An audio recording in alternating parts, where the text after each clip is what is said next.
ఓం నమో వెంకటేశాయ. ఒక పవిత్రమైన కార్యక్రమానికి ఈరోజు మనం అందరం కూడా భక్తులందరం ఇక్కడ సమావేశమయ్యాం. ఈ కార్యక్రమంలో టీటీడీ బోర్డు చైర్మన్ అయినటువంటి బిఆర్ నాయుడు గారు, కేంద్ర మంత్రి పెమ్మసాని చంద్రశేఖర్ గారు, ఎండోమెంట్ మినిస్టర్ అయినటువంటి ఆనం రామనారాయణ రెడ్డి గారు,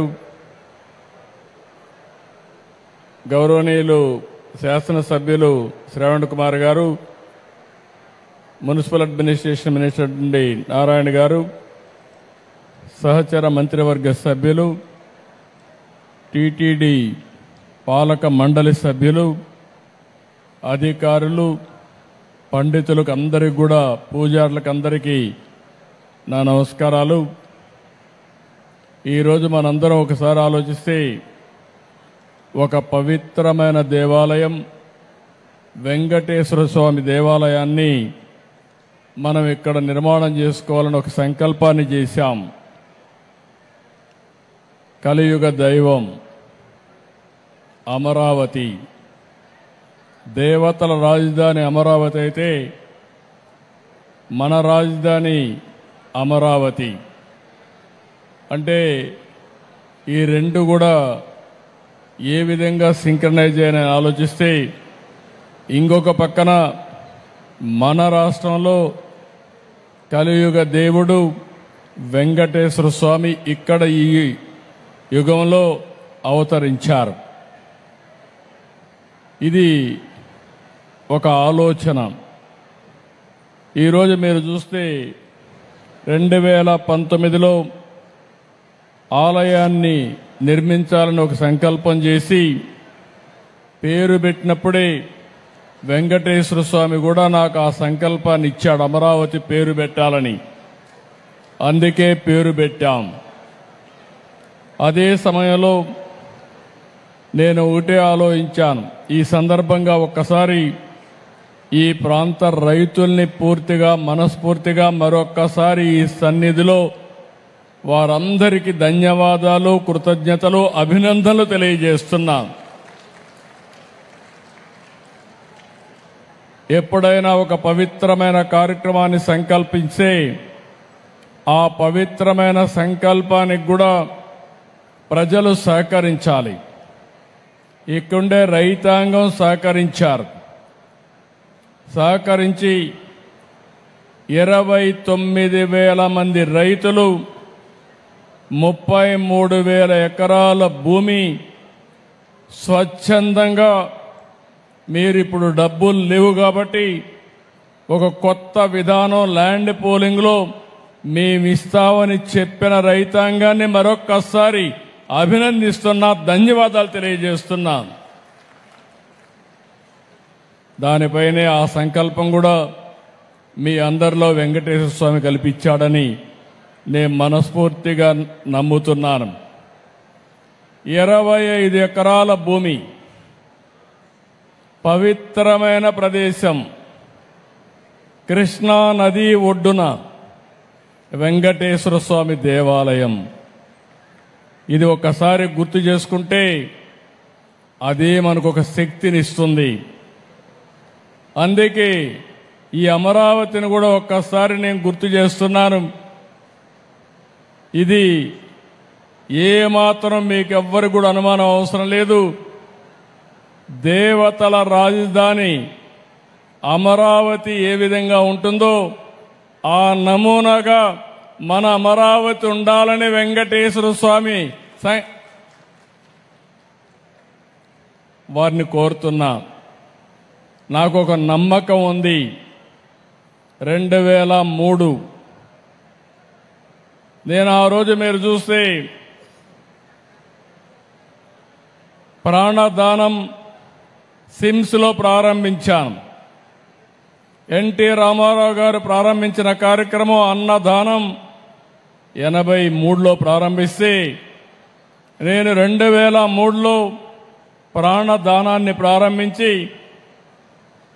బ్రహ్మోత్సవాల సందర్భంగా దేవునికి ప్రభుత్వ లాంఛనాలు సమర్పించే సందర్భంలో 23 క్లేమోర్ మైన్స్ నా మీద బ్లాస్ట్ చేస్తే సాక్షాత్ వెంకటేశ్వర స్వామి నాకు ప్రాణభిక్ష పెట్టాడు తప్ప ఇంకోటి కాదని చెప్పి విజ్ఞప్తి చేస్తున్నా.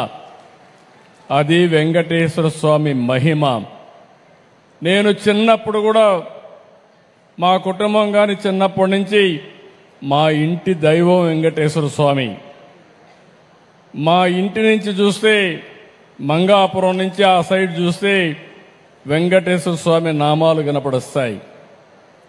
ఆయన్ని చూస్తూ బతికాం.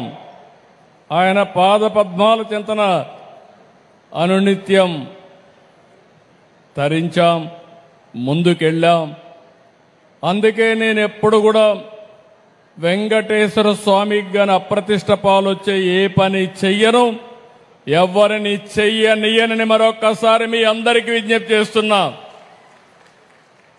కలియుగ దేవుడు అనుకున్నప్పుడు, ఆ దేవుడి సన్నిధిలో మనం ఉన్నప్పుడు ఒక పవిత్రత ఉండాలి, ఒక పరిశుభ్రత ఉండాలి, స్వచ్ఛమైన ఆలోచనలు ఉండాలి.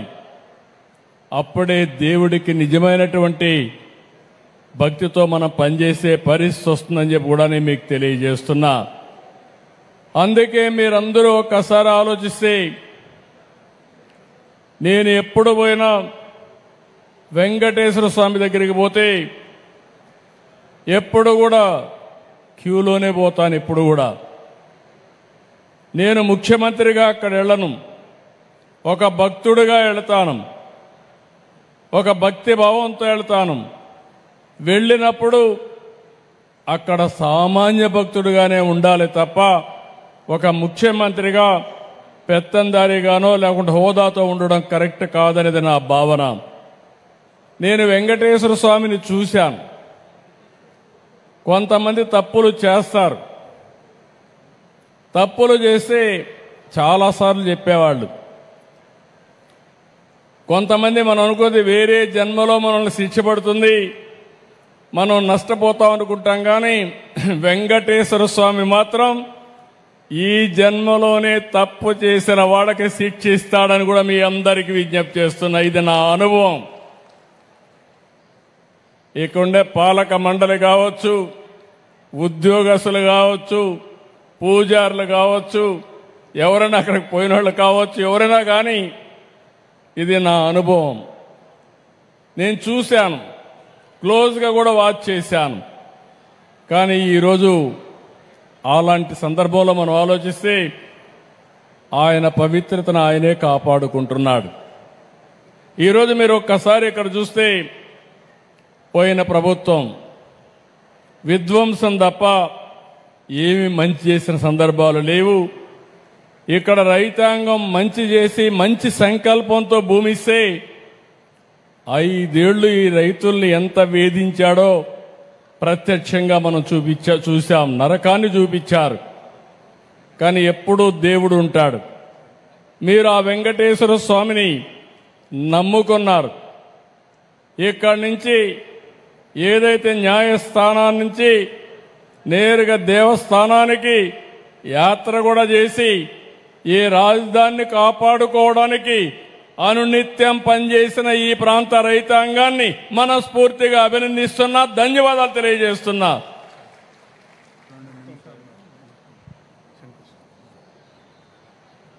అదే మాదిరిగా ఈరోజు ఈ పవిత్రమైన దేవాలయాన్ని 260 కోట్ల రూపాయలతో దీన్ని పూర్తి చేస్తాం.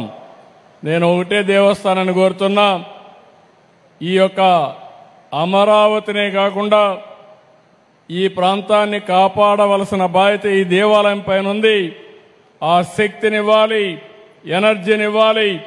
ఆ 260 కోట్ల రూపాయలు ఖర్చు పెట్టి తిరుపతి ఏ విధంగా అయితే ప్రాంగణం ఉంటుందో అదే విధంగా దీన్ని తయారు చేసే బాధ్యత, 2.5 సంవత్సరాల్లో పూర్తి చేసే బాధ్యత టీటీడీ తీసుకోవాల్సిందిగా మరొక్కసారి కోరుతున్నా. ఇంకో పక్కన ఈరోజు నేను ఒకటే ఆలోచించాను. ఎన్టీ రామారావు గారు ప్రారంభించింది అన్నదానం, నేను ప్రారంభించింది ప్రాణదానం. మూడోది శ్రీవారి సేవకులు, నాలుగోది దేవాలయాల నిర్మాణం. భక్తులు ముందుకు రావాలి. మీరు ఎంతో ఆస్తులు సంపాదిస్తారు, కానీ మీ పిల్లలకిస్తే వాళ్ళు అనుభవిస్తారు, కొంతమంది పోగొట్టుకుంటారు. పవిత్రమైన కార్యక్రమాలు చేస్తే మంచి పని చేశామనే తృప్తి మీకుంటుంది. దానికి ముందుకు రావాల్సిందిగా మిమ్మల్ని కోరుకుంటూ, ఈరోజు ఈ కార్యక్రమానికి వచ్చిన మిమ్మల్ని అందరినీ మనస్ఫూర్తిగా అభినందిస్తూ, వెంకటేశ్వర స్వామి మనందరినీ కరుణించాల్సిందిగా, దీవించాల్సిందిగా, అల్టిమేట్గా నా ఆలోచన ఒకటే, హెల్తీ, వెల్తీ, హ్యాపీ సొసైటీ. ఆరోగ్యం, సంపద, ఆనందం, ఈ మూడు ప్రతి ఒక్కరికి ఇవ్వాల్సిందిగా వెంకటేశ్వర స్వామిని ప్రార్థిస్తూ మీ అందరి దగ్గర సెలవు తీసుకుంటున్నా. నమస్కారాలు. ఓం నమో వెంకటేశాయ. గౌరవరాజు